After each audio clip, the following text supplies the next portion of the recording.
Olá, bom dia! A violência doméstica produz números assustadores. Mais de 1.200.000 mulheres foram atendidas no sistema de saúde porque sofreram algum tipo de violência entre 2010 e 2017. E novos casos chegam de diferentes estados.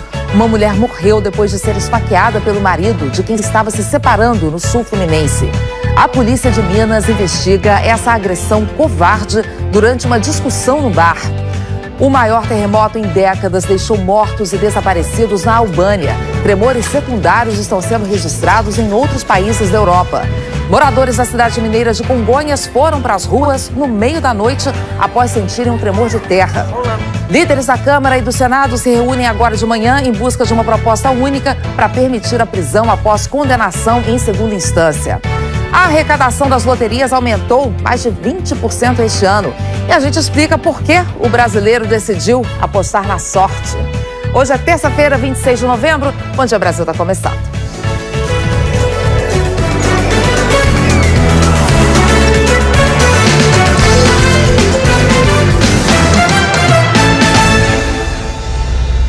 A violência contra a mulher no Brasil vem produzindo números assustadores. Mais de 1.200.000 mulheres foram atendidas no sistema público de saúde em 7 anos porque sofreram algum tipo de agressão.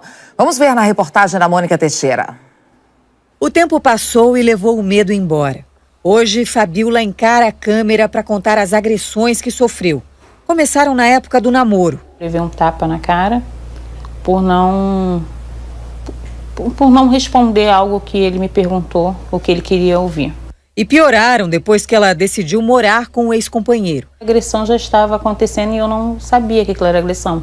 Que foi o modo de falar, me proibir de usar roupa curta, me proibir de falar com amigos e amigas. As mulheres são as principais vítimas de quase todos os tipos de violência, com exceção dos homicídios. As informações sobre violência contra a mulher, reunidas num site do Instituto Igarapé, mostram um cenário grave. 1.230.000 mulheres foram atendidas no sistema de saúde porque sofreram algum tipo de violência entre 2010 e 2017. Em 36% dos casos, o agressor era o próprio parceiro. As mulheres negras foram as maiores vítimas, tanto de violência sexual quanto física. Na última surra que levou do ex-companheiro, Fabiola enfrentou 4 horas de ameaças, agressões físicas e abuso sexual. Ele passou a faca no meu corpo e falava que ia me matar, que ia me cortar, que aí pegou o cigarro, me queimava, batia com a minha cabeça na parede. A Fabiola teve medo de denunciar o companheiro, mas conseguiu sair de casa, fugiu e deixou para trás a rotina de violência. Mas nem sempre é assim. Muitas histórias de agressões que começam com um tapa ou um xingamento têm outro fim: a morte dessas mulheres. E os casos de feminicídio no Brasil vêm aumentando. Entre 2015 e 2018, foram 2.161 casos de feminicídio. Mas o Instituto Igarapé diz que há subnotificação. Que a violência contra mulheres é uma violência silenciosa. O que a gente precisa é realmente colocar esses dados, essas informações disponíveis à disposição do público, à disposição de quem queira fazer política pública baseada em evidência para torná-las cada vez mais eficazes. Hoje a Fabiola é voluntária numa ONG que apoia vítimas de violência. Ao contar a sua história, ela quer ajudar a mudar a história de outras mulheres. A minha palavra para todas as mulheres é essa: não deixa, não omita igual omitir, porque eu consegui sair, mas tem muitas que não conseguem. E os casos não param de surgir. Ontem, em Barra Mansa, no sul do estado do Rio, uma mulher de 58 anos morreu depois de ser esfaqueada pelo marido. Segundo a Polícia Militar, Ivan da Silva, de 61, atacou a mulher porque não aceitava a separação. Sempre essa desculpa que não explica nem justifica nada. Dulcineia Aparecida de Oliveira da Silva foi esfaqueada dentro de casa. Ainda de acordo com a PM, quando os policiais chegaram, o agressor estava sendo imobilizado pelo filho do casal. Ivan da Silva foi preso em flagrante e vai responder por feminicídio. E outro caso de agressão contra a mulher aconteceu dentro de um bar em Belo Horizonte. Uma câmera de segurança registrou esse ato de violência no domingo. A polícia disse que a mulher chegou até esse bar e pediu para que colocassem uma mesa do lado de fora, perto de uma outra que estava ocupada. O grupo que estava nessa outra mesa não gostou da ideia e aí começou uma discussão. E logo depois, olha aí, que imagem chocante. Esse homem derrubou a mulher, ela tenta se levantar, mas ele vai e empurra ela de novo. Aí ela discute com outras pessoas, vai atrás do homem que a agrediu e olha o que acontece. Ele dá um soco na mulher que cai mais uma vez. Ela então ficou desacordada alguns segundos e foi socorrida por funcionários do bar. Teve ferimentos no braço e na cabeça. E depois de mostrar esses casos aí de agressão contra mulheres, vamos trazer agora um bom exemplo que vem do Nordeste. Escolas de Pernambuco estão usando a literatura de cordel para conscientizar os alunos sobre esse assunto. A Lei Maria da Penha está em pleno vigor. Não veio para prender homem, mas para punir agressor. Pois em mulher não se bate, nem mesmo com a flor. Versos da literatura de cordel. É o jeito inspirado que os estudantes dessa escola do Recife encontraram para divulgar a Lei Maria da Penha. Eles se tornaram aliados na luta contra a violência doméstica. Antes da lei existir, apanhava e a justiça não dominava agredir. Os homens não podem bater nas mulheres. Mulheres têm seus direitos igual aos homens. O trabalho de conscientização das crianças começou há 3 anos. Elas aprenderam direitinho sobre a Lei Maria da Penha, os direitos e deveres das mulheres e dos cidadãos e se transformaram em defensores mirins. Uma missão que essa turma aqui leva muito a sério. Dá uma sensação incrível, porque você tá mudando a vida de uma pessoa, é uma coisa inexplicável. Nas 62 escolas do município do Paulista, na região metropolitana do Recife, a violência contra a mulher é conteúdo obrigatório. A Lei Maria da Penha não é só lei, é nossa filosofia. Dia de visitar Maria é todo dia, é todo dia. Dia de respeitar Maria é todo dia, é todo dia. Aqui a arte também é uma aliada. O roteiro da peça de teatro ensina que a violência tem que ser denunciada. Acabou, nunca foi amor. Uma geração vai ser diferente, uma geração que a gente não vai nem precisar usar a Lei Maria da Penha, não é? Porque vai ser uma geração onde quem manda no meu lar é o respeito, é o amor e a dignidade. Somos defensores e defensoras mirins. É a esperança de todos nós para mudar isso, né? Bom, a gente viu aí estudantes, tem notícia para os estudantes. O Ministério da Educação lançou ontem um aplicativo de celular para a emissão da carteirinha de estudante digital. A identidade estudantil digital pode ser baixada de graça e com ela o aluno tem direito ao benefício da meia entrada em shows, teatro e outros eventos culturais. De acordo com o MEC, olha, quase 58 milhões de estudantes podem ter acesso ao documento digital. O cadastro é feito no aplicativo pelo aluno e a instituição onde ele está matriculado tem então que repassar os dados do estudante para o Sistema Educacional Brasileiro, que é um banco de dados nacional do MEC. O modelo tradicional da carteirinha ainda pode ser adquirido por meio de instituições como a UNE, a União Nacional dos Estudantes, e a UBS, a União Brasileira dos Estudantes Secundaristas. Essas duas entidades cobram R$ 35,00 mais o valor do frete. Um forte terremoto atingiu hoje de manhã a Albânia, no sudeste da Europa. 7 pessoas morreram, equipes de resgate procuram por desaparecidos ainda debaixo dos escombros. Vários prédios desabaram nesse que é o maior terremoto a atingir a Albânia em décadas. O epicentro do tremor foi de 6,4 graus de magnitude no oeste do país, a 35 quilômetros da capital Tirana. Os efeitos foram sentidos em toda a região, na Itália e até em Novi Sad, na Sérvia, que fica a mais de 700 quilômetros de distância. Já foram registrados vários tremores secundários e a população permanece nas ruas com medo de novos desabamentos. A Albânia fica numa região muito sujeita a terremotos. No final da manhã, a Bósnia registrou um tremor de 5,4 de magnitude a 75 quilômetros da capital Sarajevo. Nesse caso da Bósnia, ainda não há notícia de feridos. E por aqui, moradores de Congonhas, em Minas Gerais, se assustaram com o tremor de terra durante a noite. A Aline Aguiar já aqui para falar disso para a gente. Aline, bom dia. Como dá para a gente imaginar, o medo era de que fosse mais alguma barragem com estrutura, com problemas que tivesse cedido, né? Ana, exatamente. E aí dá para imaginar o desespero, né? Bom dia para você e a todos. A gente já adianta que, segundo a Defesa Civil, não há nenhum risco com relação às barragens. O Observatório Sismológico da Universidade de Brasília registrou o tremor de terra de magnitude 3,2 em Belo Vale, na região central de Minas, por volta das 8h30 da noite. E ele foi sentido na vizinha Congonhas. A cidade tem barragens como a Casa de Pedra da CSN, que fica a poucos metros de um bairro residencial. Olha, teve muita gente saindo de casa durante a noite com medo do que pudesse acontecer. Eu estava deitado e na hora minha cama começou a fazer assim, eu falei, ai. A gente fica em pânico, ninguém dorme. Tremeu o negócio aqui, ué. O terreno tremeu assim, eu falei, não pode. A Defesa Civil Estadual está em Congonhas e diz que não há nenhum risco quanto às barragens.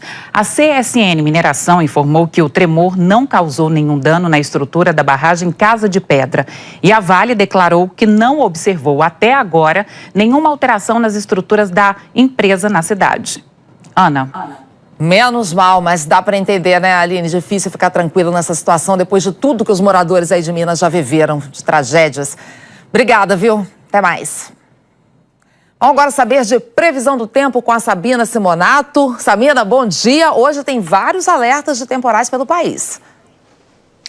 Tem sim, Ana. Bom dia a você, bom dia a todos. Olha, tem previsão de chuva de norte a sul do Brasil, que é normal aí para essa época do ano. Aliás, o período chuvoso atrasou, né, em uns 2 meses, mas agora chegando. Hoje, a pior condição é para o sul do país. No Rio Grande do Sul, olha só, essa área toda em vermelho, a chuva forte vem com raios, granizo e ventos de até mais de 100 km por hora. Nas outras regiões também tem previsão de chuva forte, mas é uma chuva mais isolada.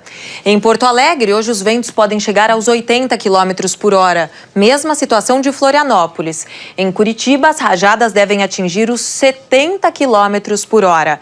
Vamos ao vivo para Uruguaiana, são esperados 60 milímetros de chuva, já chove desde cedo lá no município gaúcho. E é no Rio Grande do Sul também que pode ter tornado, é isso mesmo. Tornados são ventos muito fortes que eles descem em forma de funil e podem tocar o chão, provocando grandes estragos.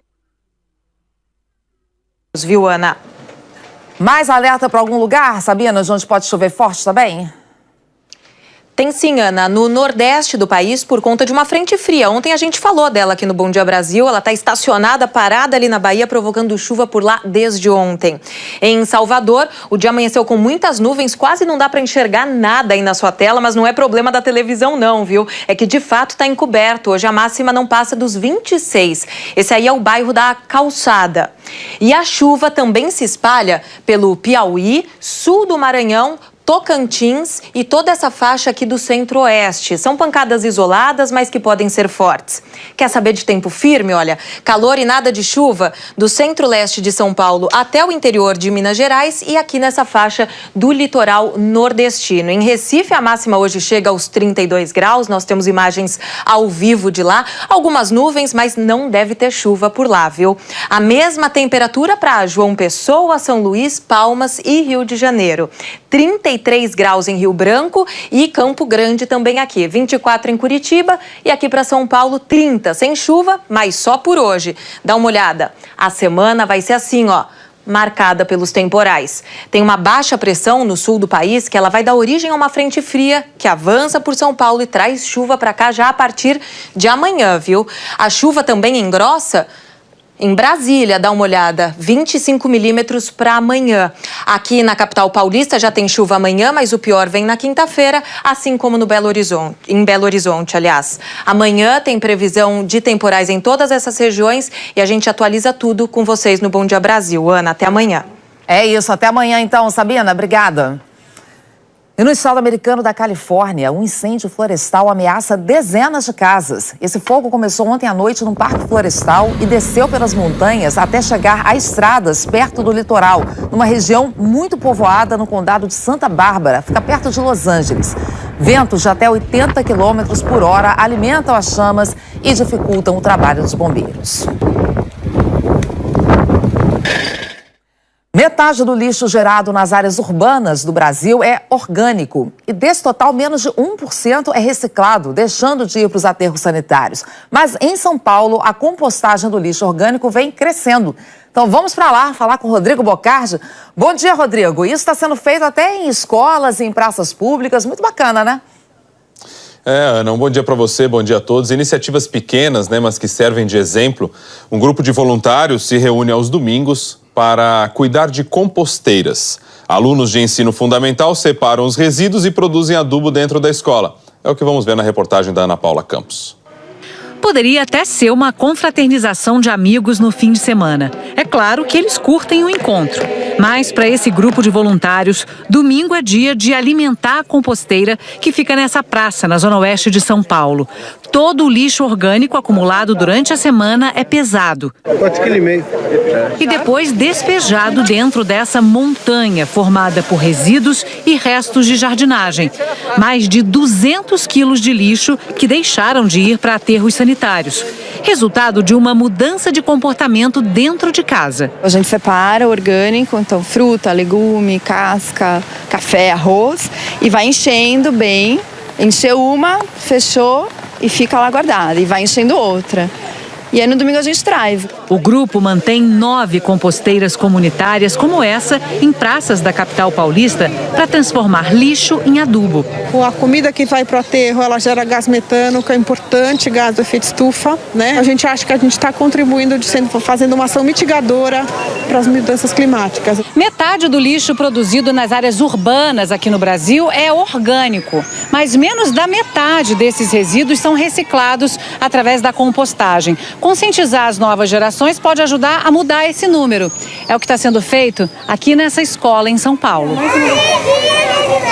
Parece uma farra, mas a hora do lanche é organizada. O lixo é separado pelas crianças. Tem um lixo para as minhocas e um lixo para reciclagem. E depois são elas que abastecem as 3 composteiras da escola. A gente jogou o lixo e a Laura cobriu com a serragem. Então aqui dentro tem um monte de minhoca? Sim. O que elas estão fazendo aqui dentro? Elas estão comendo tudo para virar adubo e a gente coloca nas plantas para elas crescerem. Foi a empresa do Cláudio que montou as composteiras na escola. As vendas cresceram 20% em um ano. Já são 20 mil clientes poluindo menos.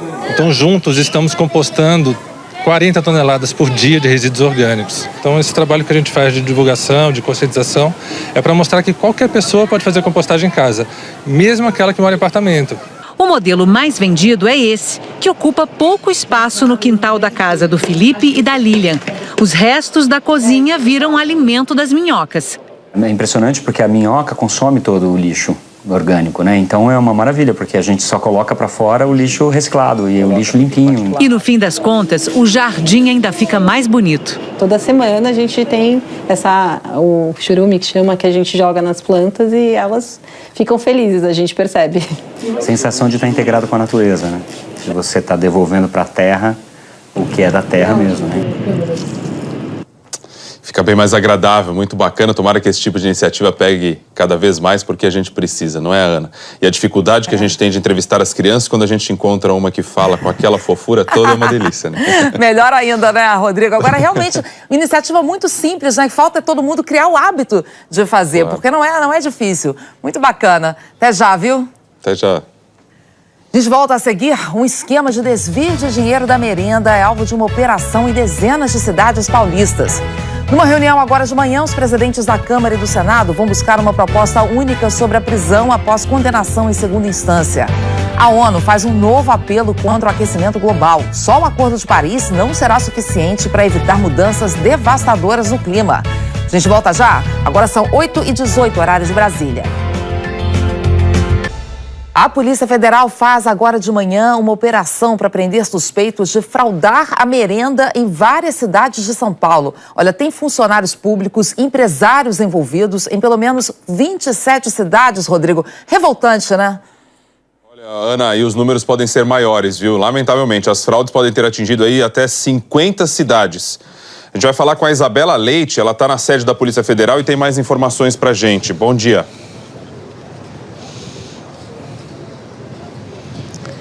Oi, Rodrigo, bom dia para você, bom dia a todos. Bom, entre os principais alvos dessa operação estão empresários, lobistas, servidores públicos ainda em atividade, ex-secretários e também uma vereadora. De acordo com a Polícia Federal, essas fraudes do fornecimento de merendas teriam acontecido então em 27 cidades entre 2013 e 2017. Ao todo são 27 mandados de prisão temporária e mais de 50 de busca e apreensão. Agora há pouco, as equipes da Polícia Federal começaram a retornar aqui na sede da PF em São Paulo com alguns malotes. Até o momento nenhum preso foi trazido por aqui, mas a gente sabe que só na cidade de São Paulo são 3 mandados de prisão. Basicamente, esse esquema era comandado por um frigorífico instalado na cidade de Brodowski, que também contava com outras empresas do grupo para participar dessas fraudes. O pagamento de propina para os agentes públicos que participavam desse esquema girava em torno de 10% dos valores de contrato. E aí, o que acontecia? Eles já ajustavam os preços antes da hora e já determinavam algumas novas técnicas que só esse frigorífico poderia cumprir. O resultado disso é superfaturamento dos preços ou sequer a entrega desses alimentos nas escolas que foram então prejudicadas com essas fraudes no fornecimento de merendas. Na participação aí, de acordo com os investigados, eles vão responder por uma série de crimes, entre eles também essa questão das fraudes. Ana. Todos ladrões de merenda, né? Que muitas vezes é a única refeição que algumas crianças têm no dia. Isabela, obrigada, viu, pelas informações. A gente vai agora a Brasília porque os presidentes da Câmara e do Senado se reúnem daqui a pouco em busca de uma proposta única sobre a prisão após condenação em segunda instância. A Camila Bonfim está acompanhando. Camila, bom dia. Hoje temos 2 textos diferentes, né, circulando na Câmara e no Senado. Exatamente, 2 frentes. Ana, bom dia para você, bom dia a todos. Essa reunião foi chamada agora pela manhã pelo presidente do Senado, Davi Alcolumbre, aqui na residência oficial da Casa, em Brasília. Essa tentativa de Alcolumbre de unificar um texto para que não corram essas 2 frentes, tanto na Câmara quanto no Senado. E são esperados aqui, Ana, nessa reunião, são esperados o presidente da Câmara, Rodrigo Maia, o ministro da Justiça e Segurança Pública, Sérgio Moro, além dos presidentes das comissões de Constituição e Justiça da Câmara, Felipe Franceschini, e do Senado, Simone Tebet. Essas comissões são a porta de entrada de tramitação dessa proposta, que voltou a ser discutida pelo Congresso após o Supremo mudar o entendimento para permitir prisão somente após o trânsito em julgado. Como é que isso está tramitando na Câmara e no Senado? Na Câmara, há uma proposta para mudar a Constituição, que tem tramitação bem mais lenta, já passou na CCJ, mas ainda tem pela frente comissão especial e plenário. E no Senado, um grupo de parlamentares defende mudança por projeto de lei, que tem tramitação mais rápida, mais simples. Amanhã começa a ser votado na CCJ e, se for aprovado, vai para o plenário do Senado. O fato é que qual proposta vai ser priorizada? Aqui, tramitar primeiro, tiver aprovação primeiro. De qualquer forma, essa proposta tem que passar tanto pela Câmara quanto pelo Senado, e é um fato político que é uma resistência de vários grupos em relação a esse tema. Ana. Verdade, Camila. Obrigada pelas suas informações. A gente vai entender agora um pouco melhor por que há essas 2 propostas diferentes com o mesmo assunto, conversando com o Gerson Camarote lá em Brasília. Camarote, bom dia. O que pode sair dessa reunião? Uma proposta única, talvez? Olha, essa é a expectativa, pelo menos, do presidente do Senado, Davi Alcolumbre. Agora, não há entendimento, Ana, sobre Câmara e Senado. A Câmara vai num ritmo mais lento. Essa proposta de emenda à Constituição, inclusive, inicialmente havia uma outra PEC que mudava a cláusula pétrea da Constituição, e isso criou uma discussão acalorada lá na Câmara dos Deputados, porque poderia ser considerado inconstitucional. E aí foi a mudança realizada recentemente pela Câmara dos Deputados. Mas os senadores avaliam que esse trâmite, por ser muito lento, porque é uma emenda à Constituição, e aí precisa pelo menos a votação 2 vezes de 308 votos na Câmara e mais 49 no Senado, é por isso que esse entendimento de que é um caminho mais demorado, que o Senado Federal decidiu agilizar e mudar, pegar um projeto de lei, mudar o Código de Processo Penal, que era o texto defendido inicialmente pelo ministro da Justiça, Sérgio Moro, ainda no pacote anticrime. Enfim, hoje pela manhã, o ministro Sérgio Moro deve participar dessa reunião e deve falar que os 2 caminhos são constitucionais, os 2 caminhos são legais. E aí, lógico, não deve interferir no processo de votação da Câmara e do Senado, ou seja, do Congresso Nacional. Mas, Camarote, o que está por trás dessa falta de consenso? A gente viu aí agora há pouco a Camila Bonfim falando que há algumas resistências dentro do Congresso a essa ideia da prisão após a condenação em segunda instância. Você diria que tem gente trabalhando contra? Ah, tem sim, Ana. Tem gente trabalhando contra. Tem gente que está apoiando. Eu estava conversando com alguns senadores da CCJ que estão preocupados, porque tem parlamentar que apoia publicamente, mas, na verdade, trabalhando contra nos bastidores. Por isso, muita gente no Senado tem essa preocupação de que uma tramitação mais lenta pela Câmara dos Deputados, por uma emenda à Constituição, pode acabar criando o seguinte ambiente. Hoje, o julgamento foi recentemente no Supremo Tribunal Federal e toda a situação está muito no calor dos acontecimentos. Então, tem uma mobilização popular. Mas se isso começa a tramitar de forma mais lenta, deixar para o próximo ano, isso pode se perder ao longo do tempo, e essa é uma preocupação que a gente percebe, principalmente entre senadores, até porque tem parlamentares querendo deixar tudo muito amplo, e muito amplo essa compreensão da prisão a partir da condenação em segunda instância pode acabar também criando resistências e obstáculos. Valeu, Camarote, obrigado. A gente vai para o intervalo, já vamos falar do 5º dia de protestos na Colômbia. E outras notícias também de São Paulo, você sabe, a gente vai monitorando aqui o trânsito, o transporte para você, entre outros assuntos. 8h29 agora, aqui na Marginal do Rio Pinheiros, perto da Ponte Estaiada, o trânsito vai até melhor do que nos outros dias, viu? Fica de alerta para você, a gente volta já. A morte de um jovem de 18 anos nos protestos da Colômbia está comovendo o país. Dylan Cruz estava internado desde sábado, quando foi ferido na cabeça por uma bomba de gás lacrimogêneo lançada pela polícia.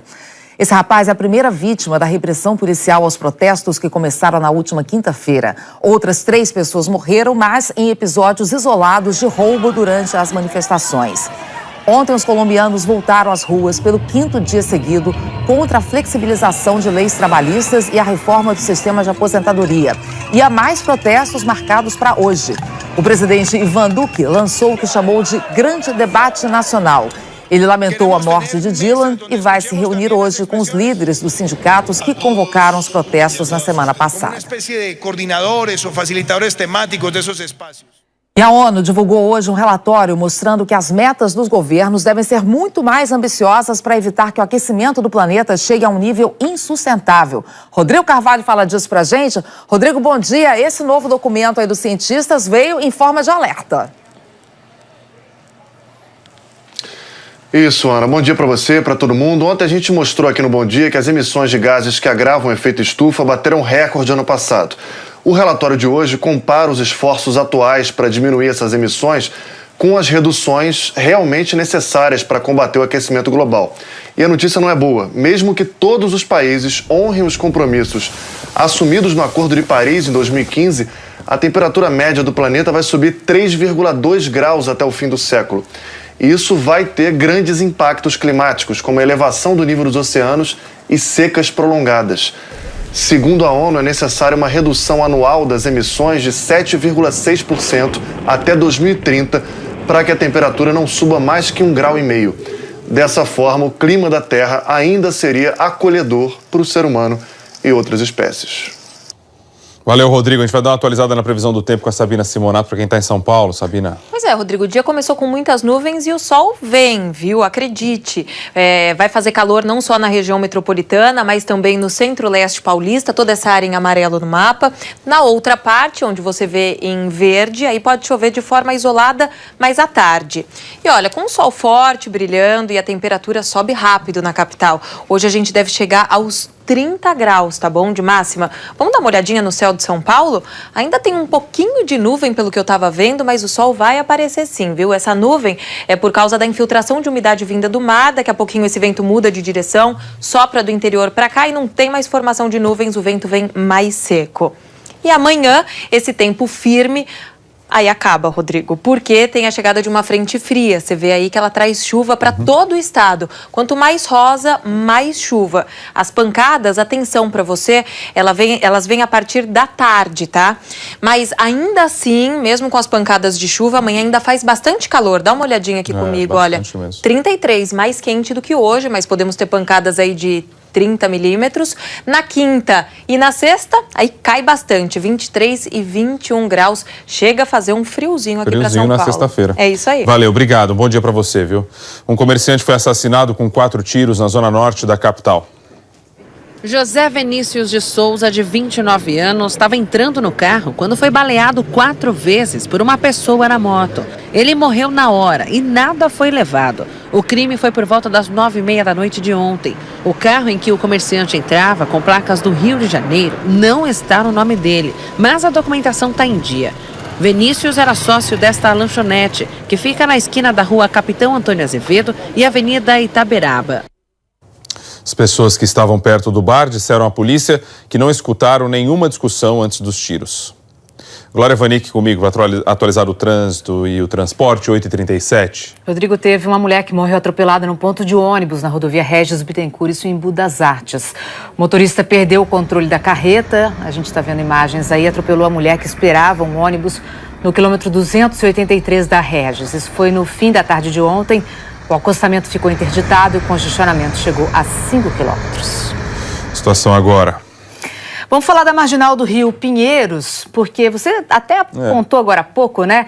Aqui a câmera, já a gente vai mostrar a imagem novamente, porque é o seguinte, ó, teve um acidente na Marginal do Rio Pinheiros depois da Ponte do Socorro, um pouquinho antes aqui da Ponte Estaiada, né? Lá para trás, no sentido da Castelo Branco, carro e moto bateram por lá e a gente vê aí o trânsito retido lá atrás. Por causa disso, aí a gente vê, ó, bastante congestionamento lá atrás. Por causa disso, aí sim, é que a gente vai mostrar essa imagem aqui, que você salientou agora há pouco, né? No outro bloco, que a Marginal do Rio Pinheiros está com o trânsito livre aqui perto da gente, é porque o trânsito está retido lá atrás, perto da Ponte do Socorro. Então, realmente, esse trecho perto da Ponte do Morumbi, perto da Ponte Estaiada, está com o trânsito bem tranquilo agora, no sentido da rodovia Castelo Branco. Está explicado, então. Está explicado. Mostrando para vocês agora como é que está o transporte coletivo, transporte por trilhos, o pessoal que vai pegar metrô, CPTM, tudo rodando normalmente nessa manhã, pode seguir seu caminho. Destacando para vocês agora um outro acidente, não na Marginal Pinheiros, mas na Marginal do Rio Tietê. Mostrando para vocês agora acidente também entre carro e moto, sentido Castelo Branco, antes da Ponte Cruzeiro do Sul, pela pista local. Aqui, ó, mostrando para vocês, então, também tem trânsito complicado por lá, mas a pista acabou de ser liberada. Essa é a boa notícia para os motoristas. Então, o motociclista já foi atendido, pista liberada agora por lá, mas ainda tem todo esse reflexo, tanto na Dutra quanto na Ayrton Senna. Valeu, fique ligado aí, a gente vai para o intervalo. Aumentou o número de brasileiros tentando ganhar os prêmios milionários da Mega Sena. Tem ainda a noite de Festa da Comunicação. 8h39, a gente volta já.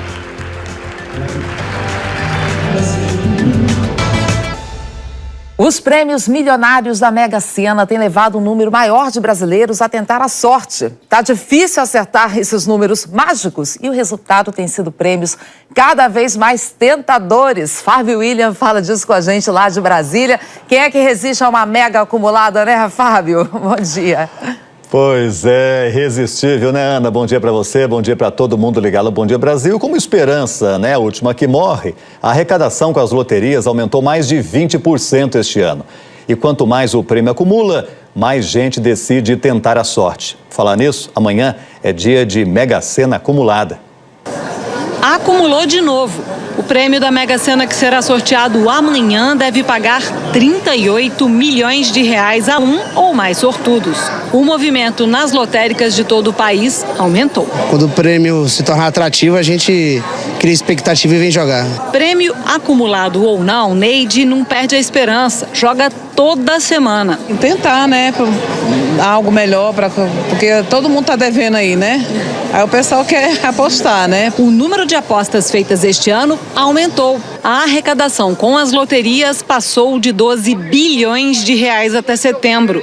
É um crescimento de 22,7% em relação ao mesmo período do ano passado, quando as apostas garantiram quase 10 bilhões de reais em arrecadação. Essa corrida atrás dos prêmios tem explicação. alguns foram muito altos. Tem a ver com os acúmulos sucessivos que estão ocorrendo esse ano excepcionalmente. Desde 2010, a gente não vivencia um número de acúmulos como a gente está vendo em 2019. Entre março e maio, a Mega acumulou 14 vezes seguidas. Quando saiu, o prêmio pagou 289 milhões de reais. Depois acumulou de novo, 12 vezes entre agosto e setembro, quando o prêmio foi de 120 milhões. Alessandro jogou nas duas vezes. Quando tem um bolão eu aproveito, né? Porque se os colegas do trabalho ganharem, eu ficar de fora, né? Aí não dá, né? As lotéricas já começaram a vender apostas para a Mega da Virada, que deve pagar mais de 300 milhões. Essa eu não perco, com certeza. O prêmio pago aos apostadores é menos da metade do valor arrecadado. A maior parte é destinada a programas de várias áreas do governo, como Seguridade Social, Fundo Nacional da Cultura e Comitê Olímpico. O problema, Ana, é que nesse fim de ano aparece um monte de bolão e o medo que dá de você não entrar no bolão e seu colega ganhar e você não. Já pensou? Isso é o maior pesadelo. Aliás, enquanto a gente estava vendo a reportagem, a gente já acertou um outro bolão aqui, Fábio. Se quiser, entra no bolão. Tô dentro. Obrigada, até já. Até. A TV Globo foi premiada pela Associação Brasileira de Comunicação Empresarial, a ABERJ. O prêmio foi pelos 50 anos do Jornal Nacional, né, Rodrigo? Isso aí, Ana. A premiação foi ontem, aqui em São Paulo. Vamos ver. A melhor comunicação do Brasil teve uma noite de festa. A Associação Brasileira de Comunicação Empresarial selecionou 255 trabalhos que concorreram em 15 categorias. A ABERJ também homenageia todos os anos empresas do setor de mídia em 5 categorias. Na categoria TV, a decisão foi unânime. O prêmio foi para a TV Globo pelos 50 anos do Jornal Nacional. A diretora de jornalismo da TV Globo em São Paulo, Cristina Piacentini, recebeu o prêmio. O reconhecimento foi por toda a história do Jornal Nacional e pela forma como a TV Globo celebrou o aniversário, convidando apresentadores das emissoras que compõem a Rede Globo em todos os estados e no Distrito Federal para comandar a bancada do JN aos sábados. Um dos atributos da comunicação é mostrar vínculo, né, com o seu território. E o Jornal Nacional, ele faz isso, né, na sua comemoração, trazendo o quê? As caras das diferentes regiões, né, mas as caras das pessoas, dos talentos do telejornalismo brasileiro, né? E nisso ele reafirmou aquilo que a gente notou na sua história, né? O Jornal Nacional como uma grande escola, como uma referência técnica, ética e estética para o jornalismo brasileiro.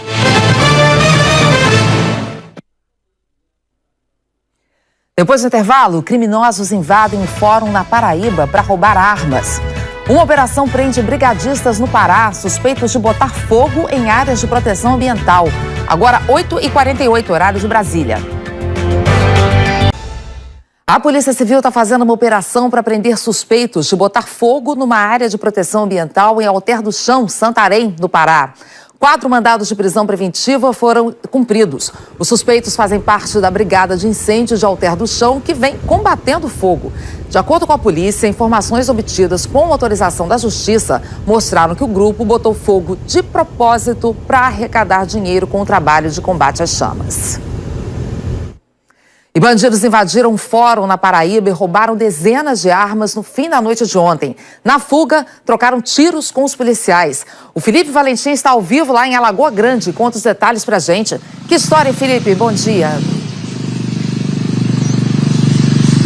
Pois é, Ana, bom dia para todo mundo. Essa ação criminosa aconteceu por volta das 10h30 da noite. 4 criminosos encapuzados e armados invadiram o fórum, renderam um juiz que estava trabalhando no local fazendo serão e também um vigilante. O objetivo deles era roubar as armas que estavam armazenadas em uma das salas do fórum.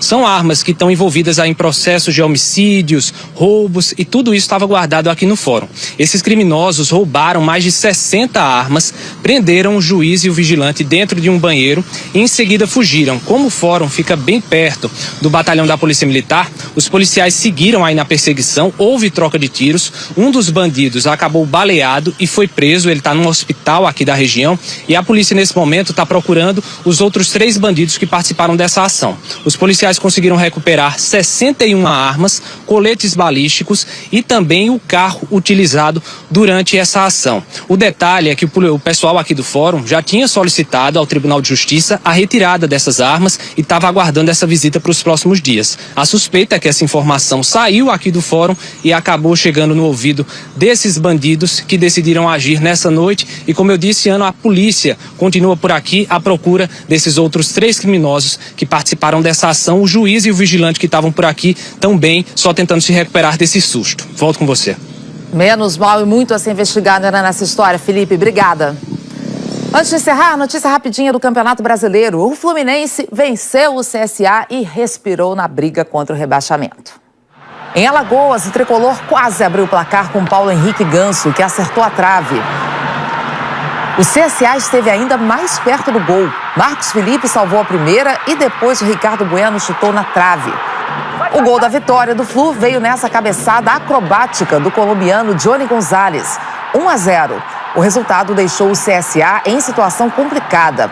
O Flu saiu da zona de rebaixamento e mandou o Cruzeiro para lá, faltando 4 rodadas para o fim. Com essa notícia aqui, me deixa aliviada, pelo menos por enquanto. Vamos encerrando o nosso Bom Dia Brasil de hoje, pessoal. Certo, olha só. A gente fica aqui com uma imagem inusitada do Porto de Santos. Um jacaré foi visto nadando perto de um dos canais da cidade ali do litoral paulista.